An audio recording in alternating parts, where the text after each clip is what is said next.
giving you an opportunity to get the full story from the people who tell it best. This is Mediacom News Leaders.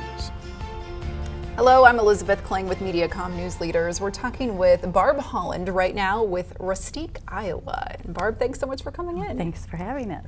So for people who haven't heard of RustiqueIowa, this great vintage flea market, what is it and what can people expect to find there?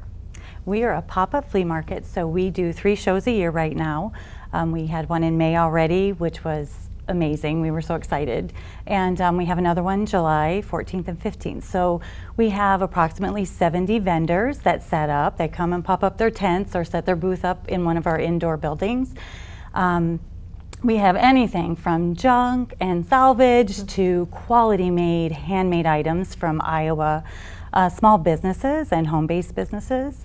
So we love supporting them. We have nonprofits that come in that we sponsor one nonprofit per show, and so we encourage everyone to find out about that nonprofit, how they could help or how they could give. And then we also have local music, so we love to bring in our local musicians and give them a spotlight as well. You pack a lot into this, it sounds like. So this is all going to be taking place again July 14th and 15th. Where is the market at then? Where can people find it? We are at the Warren County Fairgrounds in Indianola, Iowa, just right on Highway 92. So we're really easy to see from the highway when you're driving by. And then the logistics of getting there, do you need tickets to get in? And what about parking too? Parking is free. And it's free admission, and it's family friendly and pet friendly. We had tons of dogs on leashes our last show, and it was really great actually to meet everybody's pets. So feel free Everybody's welcome. Yeah, they are. Yeah. So you mentioned too that you do try to give back with each one of these shows that you hold a little bit to a particular nonprofit. Tell us about the nonprofit you'll be featuring at this upcoming show then. Okay, we're going to be featuring Heal House, and that's a new developed nonprofit within the last year in Warren County to help with the homeless for housing, food, clothing, job interviewing.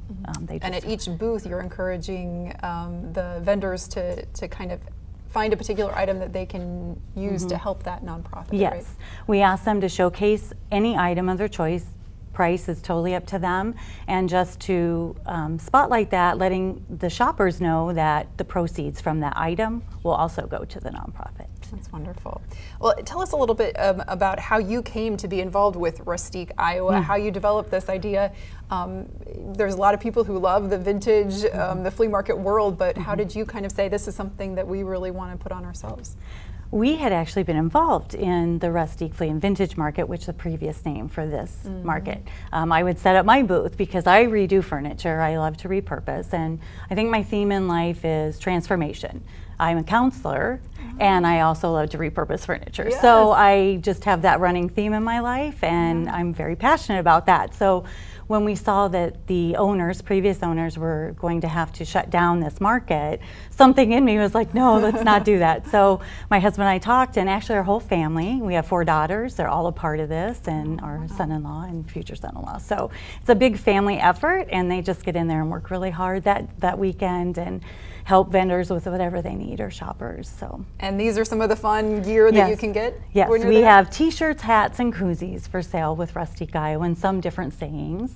We have a shop it like it's hot, and we have this is your grandma's flea market, because everybody's saying it's not grandma's, but ours is. Yeah. Oh, so. Any advice for people who say, I've kind of had this hobby, maybe people would want to buy what I make, maybe I should become a vendor. What would you tell them? I would say contact me through Facebook Messenger or through our rustique.com, and I encourage anyone. Our booth fees are very reasonable. We've kept them low so vendors come in and these small businesses can actually make a profit. That's really important to us because we really want to promote them. That's what we do. We love to do that. So there's so many varieties of things that we sell that even if it's a hobby, it's not a high risk to come sell at our market and just try it out. Yeah, see what people do. You never know. Well, so if people would like more information, tell us about the best place to find that then. Rustique Flea and Vintage Marketplace is our Facebook page, but we have switched to RustiqueIowa as far as our website. So either way, and our phone number's even out there. I get phone calls all the time. All right. Well, if people would like more information, again, RustiqueIowa.com online. And Barb, thanks so much for your time. Thank you. We've been talking with Barb Holland with Rustique, Iowa. Join us next time here on Mediacom News Leaders.